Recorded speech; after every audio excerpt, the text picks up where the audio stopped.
Welcome to Learning English, a daily 30-minute program from the Voice of America. I'm Brian Lynn. And I'm Katie Weaver. This program is aimed at English learners. So we speak slowly, and we use words and phrases especially written for people learning English.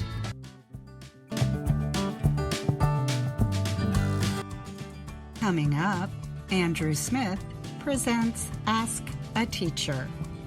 We also have Words and Their Stories from Ana Mateo. And we close the show with an American story. But first, the sound of church bells around the world is usually made by machine. But before newspapers, radio, telephones, television, and the internet, bell ringing by hand communicated important information within small communities across Europe. Now, a small school of bell ringers in northeastern Spain wants to recover the art of hand or manual bell ringing.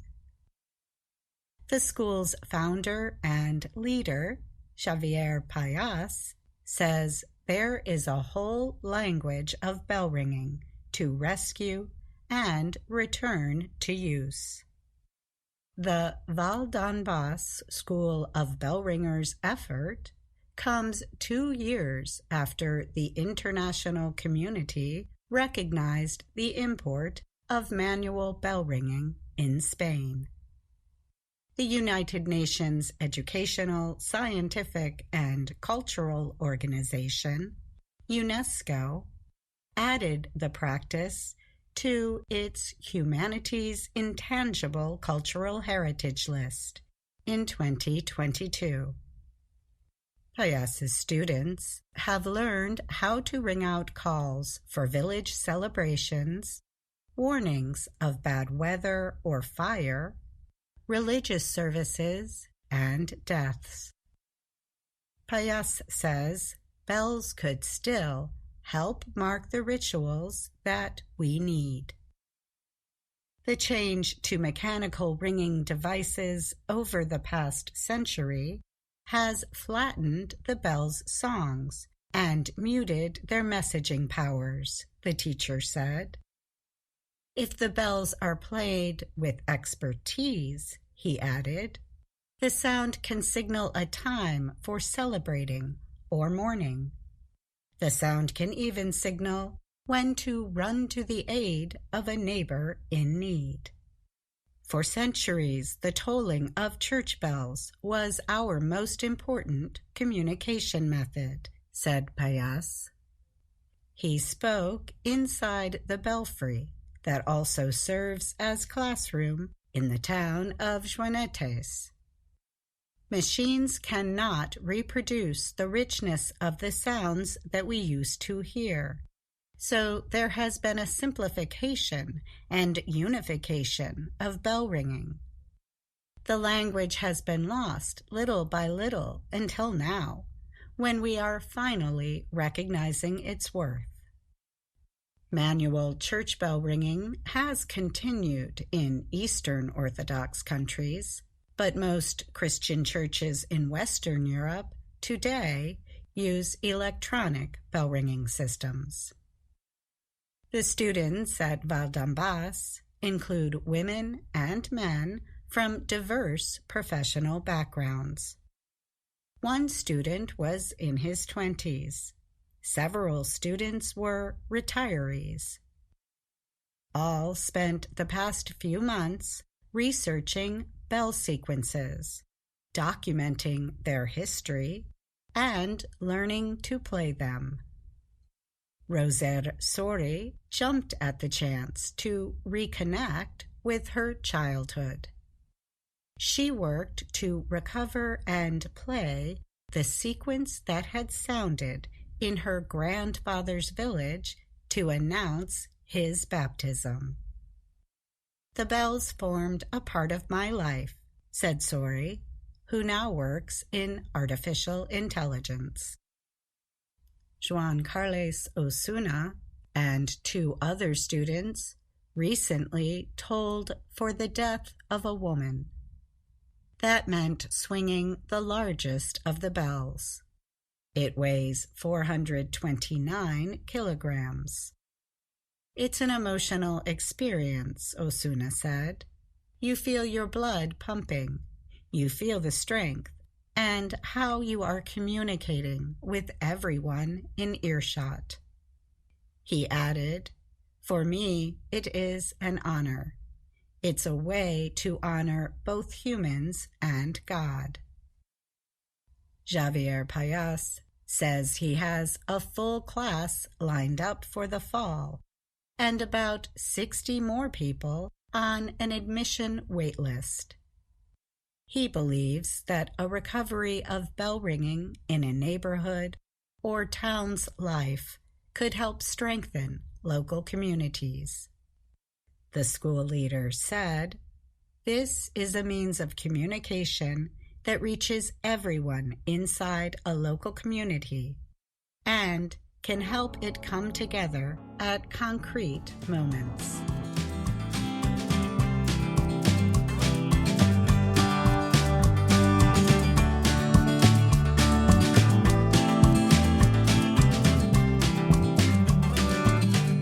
Hello. This week on Ask a Teacher, we answer a question from Mei Zhen in China about the usage of 2 words that sound the same. Dear teacher, I have some question about the words whose and whose. I sometimes have confusion when I hear. I am not always sure what word I am hearing. Can you please share with me your advice? Thank you for writing to us, Mei Zhen. I'm happy to answer this question. The easiest way to know which word you are hearing is to listen for the words that follow it. We contract, or join together, the 2 words who is to make the contraction whose. Often, the next word you hear after whose is a verb, as in these examples. Who's going to help us? Who's making all that noise? Who's using this computer? Sometimes you will hear a prepositional phrase or a noun phrase after the contraction whose. Who's in the office today? Who's the director of that film? Last, we can contract the word who with the verb has. So the sentence, "Who has already seen this film?" sounds like this. Who's already seen this film? Now let's look at the possessive whose, spelled W-H-O-S-E. We use it to ask about who owns or has something. So, you should listen for a noun after the pronoun whose. Or you can listen for the adjectives this, that, these, or those. For example, if we see a book on a desk and we do not know who owns it, we can ask either of the following questions. Whose book is this? Whose book is that? You can hear the noun book, and you can also hear the adjectives this and that at the end of the question. We use the word this if we are close to the book. If we are farther away from the book, we use the word that. We use the adjectives these and those for plural things. Whose shoes are these? Whose bags are those? We can also place the contraction whose and the possessive whose at the beginning of a noun clause. The noun clause begins after the main verb of the sentence, as in these examples. I want to know who's going to drive the bus. I want to know whose idea this was. You can learn more about possessive whose, including its use in relative clauses, in this everyday grammar on the mysterious word whose. We hope today's lesson is helpful, Meijin. For our readers and listeners, do you have a question about American English? Send us an email at learningenglish@voanews.com. And that's Ask a Teacher. I'm Andrew Smith.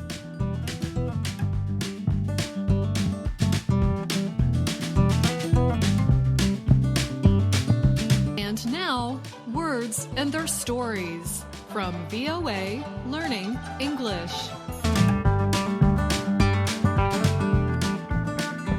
On today's show, we take you to the bank. Banks help us manage our money. When we make deposits, we put money in. When we make withdrawals, we take money out. Banks help us reach important life goals. We can borrow money from a bank to buy a house.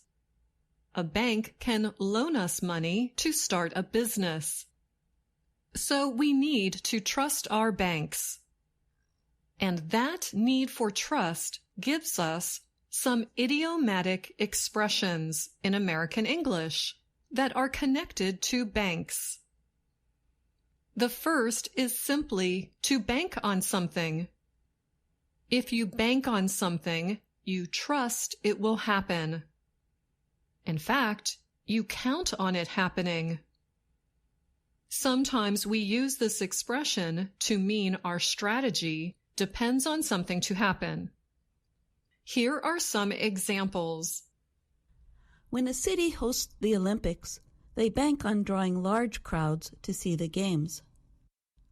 To win the election, the politician is banking on voters finding out about his opponent's scandals.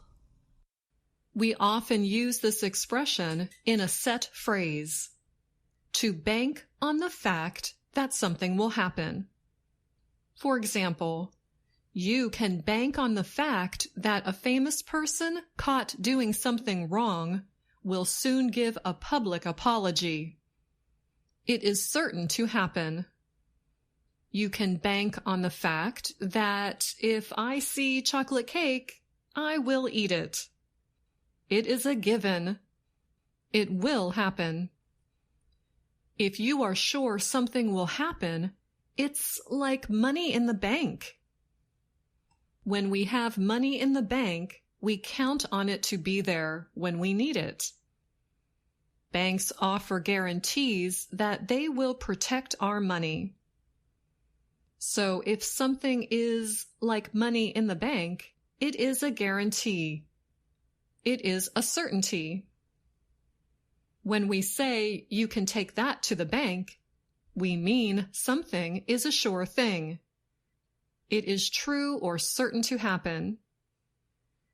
We finished today's show with one more expression, which sounds like a funny situation. If you laugh all the way to the bank, you make a lot of money with very little effort. This expression can also mean that you are happy about making money from something that others think is unfair or even bad. In other situations, it means that you make money from something that others think is a waste of time.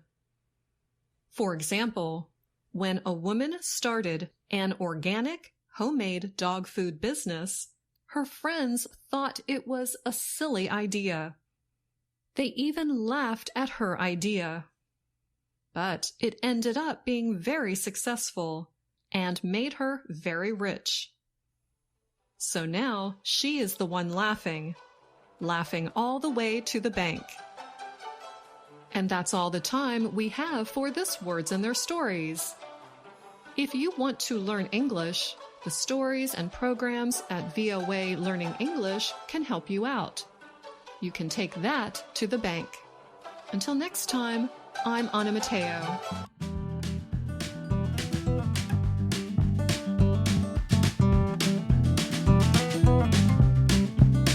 Today we tell a traditional American story called A Tall Tale. A tall tale is a story about a person who is larger than life. The descriptions in the story are exaggerated, much greater than in real life. Pecos Bill was a larger-than-life hero of the American West. No one knows who first told stories about Pecos Bill. Cowboys may have invented the stories. Others say Edward O'Reilly invented the character in stories he wrote for the Century magazine in the early 1900s. The stories were collected in a book called The Saga of Pecos Bill, published in 1923. Another writer, James Cloyd Bowman, wrote an award-winning children's book called Pecos Bill, the Greatest Cowboy of All Time. The book won the Newbery Honor in 1938. Pecos Bill was not a historical person, but he does represent the spirit of early settlers in the American West.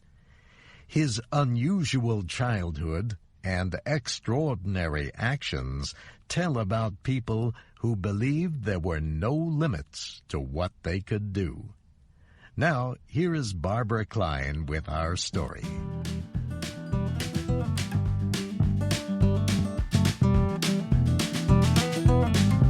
Pecos Bill had one of the strangest childhoods a boy ever had. It all started after his father decided that there was no longer enough room in East Texas for his family. "Pack up, Ma," he cried. "Neighbors moving in 50 miles away.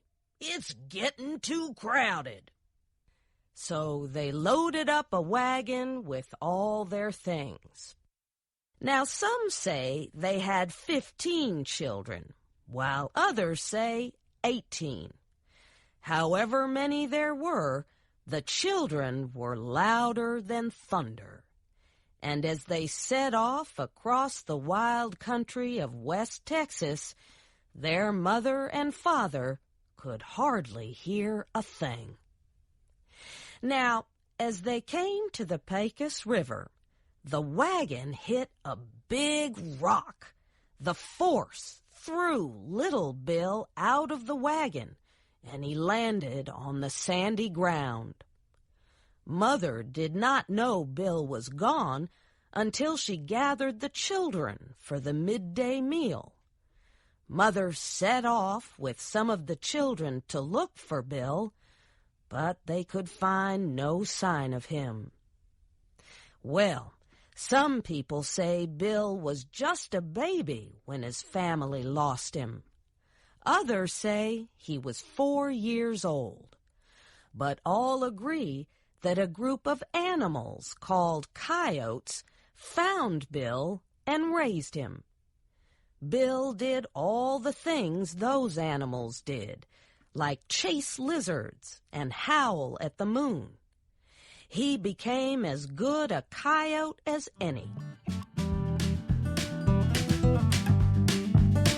Now, Bill spent 17 years living like a coyote until one day a cowboy rode by on his horse. Some say the cowboy was one of Bill's brothers. Whoever he was, he took one look at Bill and asked, "What are you?" Bill was not used to human language.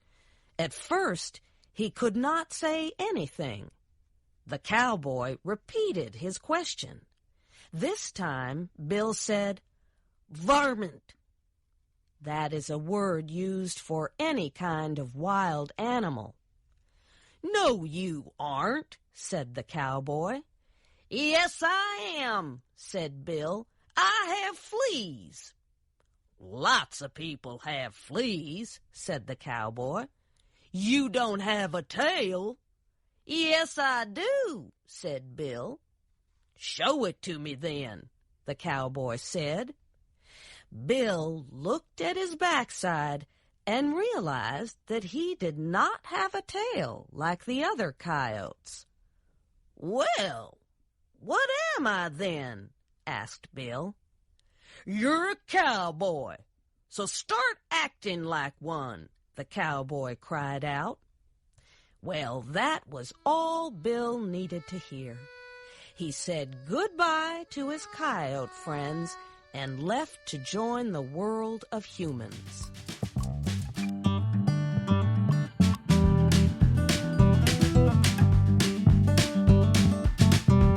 Now, Pecos Bill was a good cowboy. Still, he hungered for adventure. One day, he heard about a rough group of men. There is some debate over what the group was called, but one storyteller calls it the Hell's Gate Gang. So Bill set out across the rough country to find this gang of men. Well, Bill's horse soon was injured, so Bill had to carry it for 100 miles. Then Bill met a rattlesnake 50 feet long. The snake made a hissing noise and was not about to let Bill pass. But after a tense minute, Bill beat the snake until it surrendered. He felt sorry for the varmint, though, and wrapped it around his arm. After Bill walked another 100 miles, he came across an angry mountain lion. There was a huge battle, but Bill took control of the big cat and put his saddle on it. He rode that mountain lion all the way to the camp of the Hell's Gate Gang. Now, when Bill saw the gang, he shouted out, "Who's the boss around here?" A huge cowboy, 9 feet tall, took one look at Bill and said in a shaky voice, "I was the boss, but you are the boss from here on in."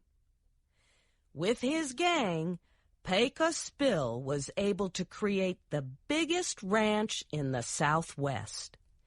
Bill and his men had so many cattle that they needed all of New Mexico to hold them. Arizona was the pasture where the cattle ate grass. Pecos Bill invented the art of being a cowboy.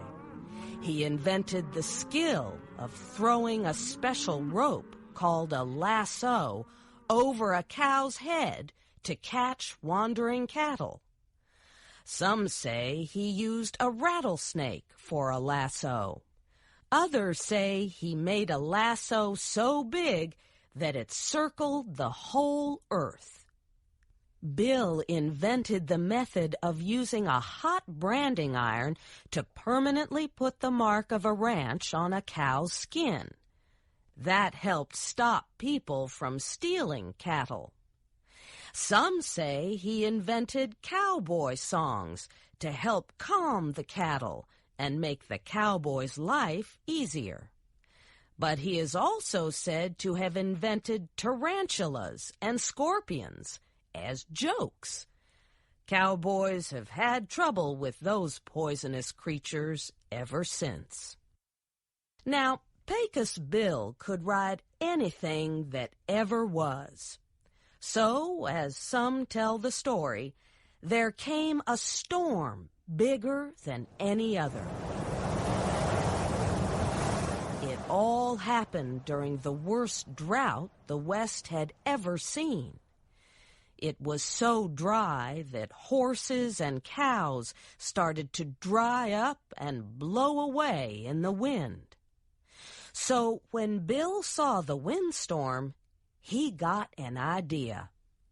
The huge tornado kicked across the land like a wild bronco. But Bill jumped on it without a thought. He rode that tornado across Texas, New Mexico, and Arizona, all the time squeezing the rain out of it to save the land from drought. When the storm was over, Bill fell off the tornado. He landed in California. He left a hole so deep that to this day it is known as Death Valley.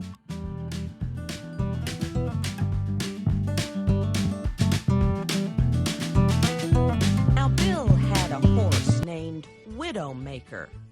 He got that name because any man who rode that horse would be thrown off and killed, and his wife would become a widow. No one could ride that horse but Bill. And Widowmaker, in the end, caused the biggest problem for Pecos Bill. You see, one day, Bill saw a woman. Not just any woman, but a wild, red-haired woman riding a giant catfish down the Rio Grande River. Her name was Slewfoot Sue, and Bill fell in love with her at first sight. Well, Bill would not rest until he had asked for her hand in marriage, and Slewfoot Sue accepted. On their wedding day, Pecos Bill dressed in his best buckskin suit, and Sue wore a beautiful white dress with a huge steel spring bustle in the back. It was the kind of big dress that many women wore in those days. The bigger, the better. Now, after the marriage ceremony, Slewfoot Sue got a really bad idea. She decided that she wanted to ride Widowmaker. Bill begged her not to try, but she had her mind made up. Well, the second she jumped on the horse's back, he began to kick and buck like nothing anyone had ever seen. He sent Sue flying so high that she sailed clear over the new moon. She fell back to earth, but the steel spring bustle just bounced her back up as high as before. Now, there are many different stories about what happened next. One story says Bill saw that Sue was in trouble. She would keep bouncing forever if nothing was done. So he took his rope out, though some say it was a huge rattlesnake, and lassoed Sue to catch her and bring her down to earth. Only she just bounced him back up with her. Somehow the two came to rest on the moon, and that's where they stayed. Some people say they raised a family up there. Their children were as loud and wild as Bill and Sue were in their younger days. People say the sound of thunder that sometimes carries over the dry land around the Pecos River is nothing more than Pecos Bill's family laughing up a storm.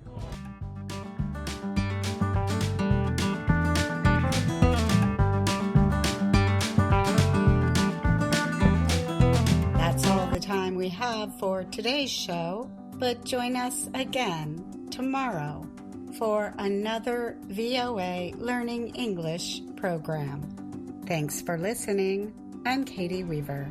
And I'm Brian Lynn.